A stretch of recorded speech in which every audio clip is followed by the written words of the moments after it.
എല്ലാ ഭക്തജനങ്ങൾക്കും കതിർവേൽ മുരുകൻ യൂട്യൂബ് ചാനലിലേക്ക് ഒരിക്കൽ കൂടി സ്വാഗതം. ഈ വരുന്ന സെപ്റ്റംബർ 7-ാം തീയതി വിനായക ചതുർത്ഥിയാണ്, ശനിയാഴ്ചയാണ്.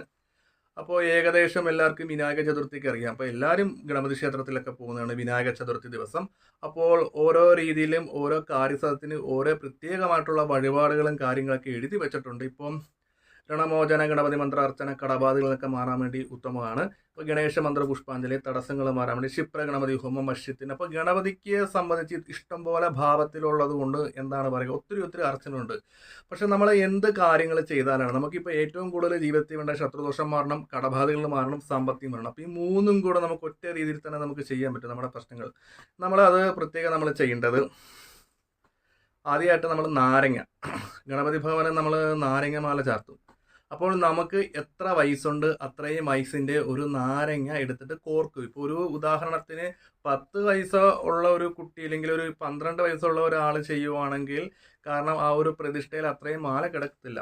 അപ്പോൾ ഏകദേശം 21 നാരങ്ങ വരെ ആകാം. അപ്പം ചില ഭക്തജനങ്ങൾക്കാണ്, ചിലവർക്ക് 42 വയസ്സാണെങ്കിൽ 42 നാരങ്ങ കോർക്കുക. ഏറ്റവും കുറഞ്ഞത് 21 ആകണം. ഇപ്പോൾ 9 വയസ്സ്, ചിലപ്പോൾ വിദ്യാർത്ഥികളൊക്കെ 15 വയസ്സുള്ളവരൊക്കെ പഠിതാകാര്യത്തൊക്കെ വേണ്ടി മാല കോർത്തിടാറുണ്ട് കണക്ക്. പക്ഷേ ആ 15 മാല കോർക്കുമ്പോൾ ഭഗവാന് പൂർണ്ണമായിട്ട് ചാർത്താൻ പറ്റത്തില്ല, ചെറുതായിരിക്കും. അപ്പോൾ അതുകൊണ്ട് ഏറ്റവും കുറഞ്ഞത് 21 നാരങ്ങ മാലെങ്കിലും വേണം. അതിൽ നമുക്ക് വയസ്സനുസരിച്ച് നമുക്ക് കൂട്ടാം. ഇപ്പോൾ 21, ചിലവർക്ക് 25 വയസ്സായിട്ടുണ്ട് വെച്ചോ. അപ്പോൾ 25 നാരങ്ങ മേടിച്ച് കോർക്കുക. അത് ഭക്തിപൂർവ്വം ഗണപതി ക്ഷേത്രത്തിൽ ഇരുന്ന് ചെയ്യാൻ പറ്റുമെങ്കിൽ ചെയ്യുക, ഇല്ലെങ്കിൽ വീട്ടിൽ നിന്ന് ചെയ്താലും മതി. എന്നിട്ട് വിനായക ചതുർത്ഥിയുടെ ദിവസം ഒരു വലത്ത് വെച്ച് നമ്മുടെ കാര്യങ്ങൾ എന്താണ് നമ്മൾ ഉദ്ദേശിക്കുന്നത് ആ ഒരു കാര്യം നമുക്ക് എന്താ പറയുക, നമ്മുടെ വയസ്സനുസരിച്ചുള്ള നാരങ്ങമാല വെച്ച് നമുക്ക് ശത്രുദോഷങ്ങളും തടസ്സങ്ങളും സമ്പത്തിൻ്റെ ഉറവിടം, അതായത് ജോലിയിലുള്ള തടസ്സങ്ങൾ മാറ്റി നമുക്ക് ഈ ഒരു കാര്യം ചെയ്യാം. ഒപ്പം തന്നെ നമുക്ക് മുക്കുറ്റി കൊണ്ടുള്ള മാല, അതും ഗണപതി ഭവൻ ഏറ്റവും ഉത്തമമാണ്. മുക്കുറ്റി കൊണ്ടുള്ള മാല നമ്മൾ കൊടുക്കുന്നത് വെച്ചാൽ നമ്മുടെ ജോലിയിലുള്ള കർമ്മത്തിലുള്ള തടസ്സങ്ങൾ മാറാൻ വേണ്ടിയാണ് മുക്കുറ്റി കൊണ്ട് മാല കൊടുക്കുന്നത്. പിന്നെ അതേപോലെ തന്നെ നമുക്ക് ഗണപതിക്ക് വിനായക ചതുർത്ഥി ദിവസം അന്ന് ചെയ്യാൻ പറ്റുന്ന ഏറ്റവും വലിയൊരു ഇതാണ് ഭഗവാൻ ശർക്കര കൊണ്ടു കൊടുത്ത്. അതായത് ശർക്കരയുടെ നമ്മൾ കൊണ്ടു കൊടുക്കുന്നത് നമുക്ക് ഒരിക്കലും അന്നത്തിന് ബുദ്ധിമുട്ടുണ്ടാകത്തില്ല. അന്നത്തിന്, അതായത് നമ്മൾ ജോലി ചെയ്യുന്ന സമ്പത്ത്, അതായത് അടുക്കളയിൽ എന്താ പറയുക, സാമ്പത്തിക ലാഭങ്ങളും കാര്യങ്ങളും സാധനങ്ങളും ഉണ്ടാകും. ഇത് ഉദ്ദേശിക്കുന്നത് നമുക്ക് സാമ്പത്തികത്തിന് ഒരിക്കലും നഷ്ടം ഉണ്ടാകില്ല. നമുക്ക് സാലറി കിട്ടുന്ന സമയത്തൊക്കെ അനാവശ്യമായ ചിലവുകൾ, നമ്മൾ കടമൊക്കെ മേടിക്കുന്നത്. അപ്പോൾ ഗണപതി ഭഗവാൻ നമ്മൾ ശർക്കര കൊണ്ടു കൊടുക്കുമ്പോഴത്തേക്ക് സാമ്പത്തിക ലാഭം ഉണ്ടാകും. ഒപ്പം തന്നെ നമുക്ക് വേറൊരു പ്രശ്നമാണ് ഈ ശത്രുദോഷങ്ങൾ, പാരവെപ്പ്. നമ്മൾ ജോലി സ്ഥലത്ത് ചെല്ലുമ്പം പരസ്പരം എന്താ പറയുക, ജോലിക്കാരെ തമ്മിൽ ഐക്യതയില്ല, നമുക്കതുകൊണ്ട് മുന്നോട്ട് പോകാൻ. അപ്പോൾ അതിന് നമുക്ക് ഗണപതി ഭഗവാൻ ചെയ്യാൻ പറ്റിയ വഴിപാടെന്ന് വെച്ചാൽ ഒരു താമരമാല അന്നത്തെ ദിവസം. അത് ഭക്തനുള്ള യുക്തി പോലെ 108 ഇല്ലെങ്കിൽ 21, 54 സാമ്പത്തികം ഉള്ളതുപോലെ തൊഴിൽ തടസ്സവും ശത്രുദോഷവും മാറാൻ വേണ്ടി താമര കൊണ്ട് ഒരു മാല ഗണപതി ക്ഷേത്രത്തിൽ കൊണ്ടു കൊടുക്കുന്നത് നല്ലതാണ്.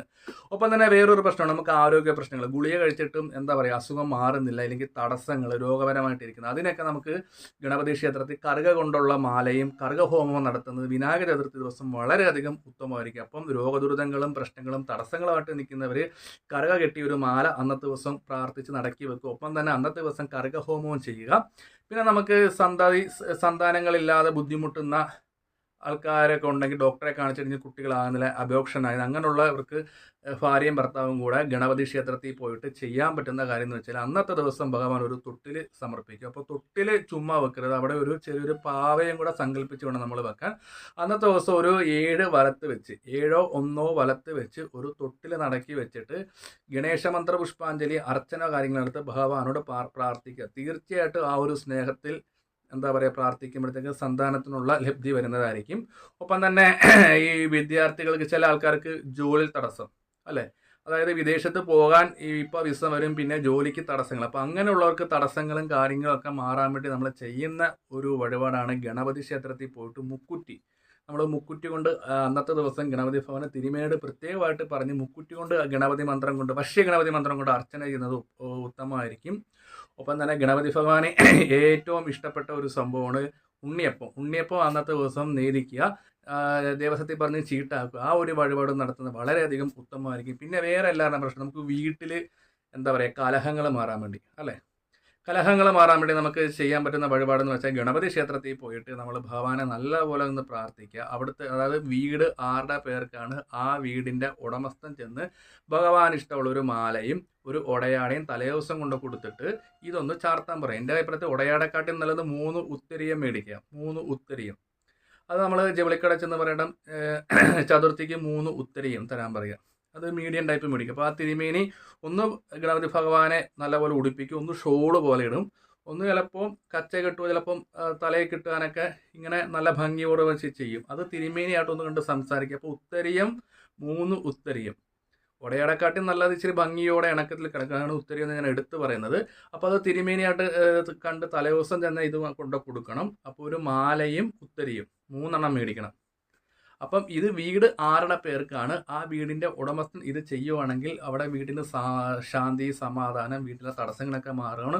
ഒപ്പം തന്നെ വിദ്യാർത്ഥികൾക്ക് പഠന കാര്യങ്ങൾക്ക് മുന്നോട്ട് പോകാൻ വേണ്ടി ഗണപതി ക്ഷേത്രത്തിൽ ചെയ്യാൻ പറ്റിയ വഴിപാട് എന്തെന്ന് വെച്ചാൽ ഗണേശന മന്ത്ര പുഷ്പാഞ്ജലി അർച്ചന, വശ്യഗണപതി മന്ത്ര അർച്ചന, ഈ ഒരു അർച്ചനകൾ കാര്യങ്ങൾ അന്നത്തെ ദിവസം ചെയ്യാം. തേങ്ങ തലക്കൊഴിഞ്ഞ്, അതായത് പഠിക്കാനിരിക്കുന്ന സമയത്ത് തലവേദനകൾ വരിക, ഇല്ലെങ്കിൽ നെഗറ്റീവ് എനർജി വരിക, പഠിക്കാൻ തോന്നില്ല, പഠിക്കേണ്ട കാര്യങ്ങളൊക്കെ മറന്നു പോകുന്നു. അപ്പോൾ അന്നത്തെ ദിവസം ഒരു നാളികേരം എടുത്തിട്ട് 3 തവണ തലക്കൊഴിഞ്ഞ് നടക്കി വെക്കാം. ഒപ്പം തന്നെ നമുക്ക് ചെയ്യാൻ പറ്റുന്ന ഒരു കാര്യം എന്ന് വെച്ചാൽ നമുക്ക് വാഹനങ്ങളൊക്കെ മേടിക്കാൻ തടസ്സങ്ങൾ വരുന്നില്ലെങ്കിൽ വീട്ടിലിരിക്കുമ്പോൾ ജോലി ചെയ്യാൻ പറ്റുന്നില്ല. അപ്പോൾ അതിനൊക്കെ നമുക്ക് ഗണേശര മന്ത്ര അഷ്ടോത്തര പുഷ്പാഞ്ജലി നടത്തുന്നത് ഉത്തമമാണ്. അപ്പോൾ ഓരോരോ കാര്യങ്ങൾക്കുള്ള വഴിപാടുകൾ നമ്മുടെ ജീവിതത്തിൽ പ്രധാനപ്പെട്ട കാര്യങ്ങൾക്കാണ് ഞാൻ പറഞ്ഞത്. അതുപോലെ തന്നെ വീട് പണി തീരുന്നില്ല, വീട് പുതിയതായിട്ട് മേടിക്കാൻ പറ്റുന്ന സ്ഥലസംബന്ധമായ തടസ്സങ്ങളൊക്കെ നിൽക്കുന്നവർ ഒരു വെള്ളിയുടെ വീട് മേടിച്ച് ഒരു നാളികേരവും ഗണപതിക്ക് ഇഷ്ടമുള്ള ഫ്രൂട്ട്സ് ഒക്കെ കൊണ്ടുവന്ന് വെച്ചാൽ, അതായത് ഫ്രൂട്ട്സ് എന്ന് ഉദ്ദേശിക്കുന്ന എല്ലാ ഫ്രൂട്ട്സും മേടിക്കാം, അത് സാമ്പത്തികം പോലെ. അപ്പോൾ ഒരു വെള്ളിയുടെ വീട് മേടിക്കുക, ഒരു തേങ്ങ, എന്നിട്ട് തടസ്സമുള്ള വ്യക്തികൾ ഒരു വലത്ത് വെച്ചതിന് ശേഷം ഗണപതിയുടെ ആ വിനായക ചതുർത്ഥി ദിവസം അന്നത്തെ ദിവസം പ്രാർത്ഥിച്ച് വെക്കുക. ഏകദേശം അടുത്ത വർഷത്തിനുള്ളിൽ ഭഗവാന്റെ അനുഗ്രഹം കൊണ്ട് നിങ്ങൾക്ക് ഒരു വീട് മേടിക്കാനോ സ്ഥലം മേടിക്കാനും ഇല്ലെങ്കിൽ വീട് പണിക്കൊക്കെ ഒരു പൂർത്തീകരിക്കുന്നതായിരിക്കും. ഒപ്പം തന്നെ ഗൾഫിലേക്ക് തടസ്സമുള്ള ആൾക്കാരൊക്കെ ഗണേശമന്ത്ര പുഷ്പാഞ്ജലി അർച്ചന ചെയ്യുക. ഒപ്പം തന്നെ സാമ്പത്തിക പ്രതിസന്ധി ഉള്ളവർ താമര കൊണ്ട് ഗണപതി ഭവൻ അർച്ചന ചെയ്യുന്നത് വളരെയധികം ഉത്തമമാണ്. അപ്പോൾ വീഡിയോ ഇഷ്ടപ്പെട്ടെങ്കിൽ ലൈക്കും ഷെയറും കമൻറ്റൊക്കെ ചെയ്യുക. അപ്പോൾ എന്തെങ്കിലും ഒരു ഡൗട്ട് ഉണ്ടെങ്കിൽ ഒന്ന് കമൻറ്റ് ചെയ്യുക കേട്ടോ.